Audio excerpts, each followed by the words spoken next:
looking for the right players. It doesn't matter where they're from, as long as they're the right fit for the team. They can come and do a job for us. It doesn't matter, as long as they're the right fit. But I would assume, it'll be somebody that's going to come in and make a difference. I don't know exactly. I just know that, obviously we've been talking to a lot of players, and John knows what he's looking for, and I know when he finds it, he'll make sure that he'll be right on it right away. And I know that we have some contracts out there, but we're just waiting to hear back on some of them. But he knows what he's looking for, and he's willing to wait to get it to make sure it's the right fit. Sure. Jennifer, then you want to ask? Just to kind of jump back to the question before that, obviously you're kind of talking about how the EIHL is kind of getting more noticed. Have you played NHL 13 yet? I guess. Not 13. Have NHL. I? No, I have not. Have you not seen it yet? It's pretty good, No. obviously, with like Panthers and Cardiff obviously kind of making an appearance in it this year. So highly recommend it, and hopefully maybe in the future people actually realise. Oh, yeah. I I actually heard that. Yeah, I heard that, a couple of teams have made it in there, so that's great. That's, that's a sign right there. We've got a weekend coming up. We're away to Nottingham on Saturday, and we're kind of back more, kind of almost home. I take it you've been practising through in Edinburgh quite a lot recently. Edinburgh away on Sunday. 2 tough games again. Yeah, of course. I think every game's going to be tough this year. There's no easy games anymore, and it's just the way the league has gone, and that's why the league has probably gotten noticed more, because there isn't an easy game. The odd time a team might beat them 7-3, 7-4, but the next night the other team could beat them right back. So that's just the way. You got to be ready to go at all times in this league, and that's why it's becoming more and more tougher to play, and why more people are getting to notice it. Yep. And obviously most of the teams in the Elite League have got that North American style that you're probably used to when you first started playing. Edinburgh have got this big Russian contingent. Does that make a difference to the way they approach games and the way they play? Is it more of a challenge when you're approaching that game? Well, last year they had a lot of Russians, and so you got to see, how they play. They're very skilled and can move the puck well, but you have to stick to your game plan. You built a team on a game plan, and you build a team around your systems, and if you stick to that, you should be able to come out on top, especially if you're a better team. And I think this year, we have that kind of team that can beat a lot of teams. So hopefully, we just play our game and stick to the systems, and good things will start to happen for us, no matter who we're playing. And obviously, a lot of the guys come over from North America, especially, not so much yourself, you'd been to Europe and you'd maybe seen some bit more atmosphere at the stadiums than guys in North America used to. Probably the best example of that so far was the home game against Manchester. But some of the guys that come over from North America the first time, were they kind of taken aback, or had you already warned them that the European fans tend to be a wee bit more vocal? Yeah, they've got to, they've obviously heard, and, I know when John and Gareth have talked to the guys when they sign, they let them know that the support here is really good, and, you can look up online, and I'm sure a lot of the guys do that, so they have seen, how actually amazing the fans are here. So, yeah, it definitely helps. The louder the fans are, it definitely turns in your favor when you got your crowd behind you, and especially with the Purple Army and the way it is here, they're a loud bunch, and they are good. Well, I'd like good to have in your corner. Yeah, I'd like to think certainly by Sunday, when you're through in Edinburgh, there's a very, very good chance that the away fans, the Purple Army, will outnumber the Edinburgh fans. So it could almost feel like a home game, except as you're obviously not home ice. So. Yeah, I've seen it before where it's been like that. So yeah, it's always nice. The more fans that come and travel with us and support us is always an asset for us. Always. And we might not always get the result you want, but we notice when our fans are there. That's for sure. Well, that was my next question, and I think it was coming back to, obviously we've got this period of time on the road, and regardless of how the results go between now and coming back home again, it's important to the players that the fans get right behind them all the way through the 60 minutes, isn't it? Yeah, for sure. It's no matter what. I think this year they're not going to see a team that doesn't work hard. I think that's what we're based on, is a hard-working 60-minute team. But it's always an advantage when your crowd stays on you, no matter through the good and bad.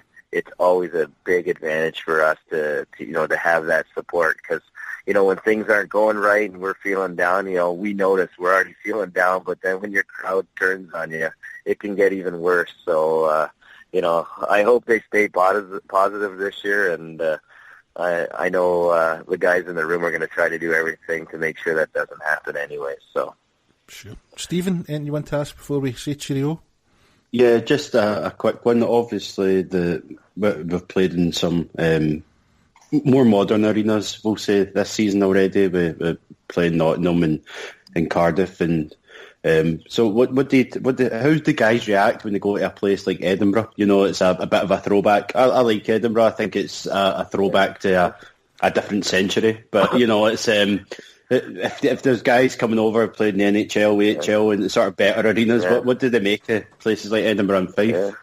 Well, it's just like playing in the old barn back in the day, So it's sometimes it reminds you of your childhood playing, in the cold old arena, as a kid, and that's just the way it is, and it's kind of a good feeling sometimes when you play in the old barns the odd time. I'd much rather be in a nicer one, to be honest, but when you get in the old one, sometimes it brings back some memories of when you were a kid. That's for sure. And I remember, that's a question you've just kind of sprung into my mind now you've asked that, Stephen. Do you remember Holt used to complain about the Manchester dressing rooms, the away dressing rooms? Yeah. Have they got any better? Yeah. Have they got any better now?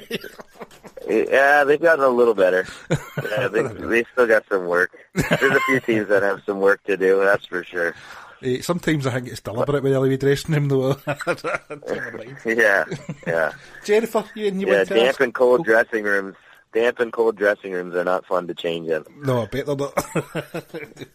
Jennifer, is that you want to ask? Yeah, no, I'm all out of questions now. Yeah. I think we'll just be, obviously, we've said it before, everybody's behind you. Nobody kind of really, there was nobody wanted to see you go last time you're here, and it's good that you're back and we see you playing again.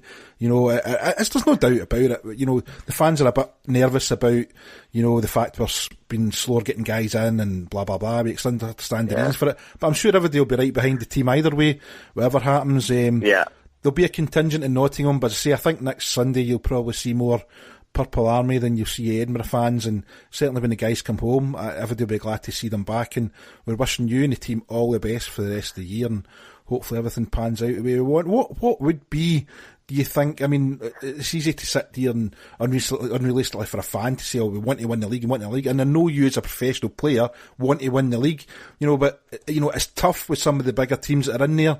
What do you think the kind of best barometer for a successful season would be this year, or is it just a case of John Tripp bedding in? You know what? I think the best way to do that is to go in, segments, I think it's not really looking at the big picture right off the bat. It's going in the segments of 5 games. If we win, 3 or 4 out of the 5 and, we get those points, and then near the end of the year, the next thing you know, you've reached, your goal. And then next thing you know, oh my God, we're going for the league title. I think you need to stick to the small games, like the small segments is the best way I think to look at things. And I think each week as a player, you can't look at we got to win this, we got to win this. It's we got to win this segment of 5 games. Is that you, Jennifer? Fire engine going by, sorry. It's been a while since that's happened. I've reached my limit. I've reached my limit there. I'm getting told to get off this phone with you guys. No, I get what you're saying, but that's a good way to look at it. And I suppose for fans, it's just different because, and again, the guys coming over, it's a different system here, the way they run the league and the playoffs to what they're used to. So, you're obviously having to explain all that to them as well, aren't you? Mm-hmm. Yeah, it's new. It was new to me when I came here. I couldn't believe it, because you played one way your entire life, and then to have it not mean as much to not that it doesn't mean as much, but to win the league is the biggest. I think it's good because, you know what, it makes every game so important. Mm-hmm. You know what I mean? You can't have an off game. Every game means something no matter what, because those games that you lose that you should have won, they can come back to haunt you. Mm-hmm. When you're going for the league. So I think I like it. I just wish there was more playoff games. I don't like the elimination, but that's just the way it is. So you know what? We got to deal with it, and that's the way to do it. But I've been a part of it for the last few years, and I'd really like to get to that playoff weekend and be a part of that. So. Yep, and we all do as well. We do too. So, Thanks very much for joining us again. Hopefully we get to speak to you again in the not too distant future and catch up and see how things have been going. So, thanks a lot again, once again, Ben. Yeah, no problem. Thanks for having me. And that wraps up another show. So, thank you for listening. We hope you enjoyed the podcast. We'd like to thank our sponsors, Goldstone Wealth Management. I'd also like to thank Brendan Brooks for giving up his time to chat with us. As always, we'd like to thank everyone that interacts with us on Twitter or Facebook or at the arena. If you'd like to get in touch with us, you can find us on Twitter at Purple Army Pod, or on Facebook, Purple Army Podcast, or on the forum www.purplearmy.rocks. Competition winners will be announced next week on our 100th programme. We've had 31 correct entries to date, so if you haven't got yours in, get it in now.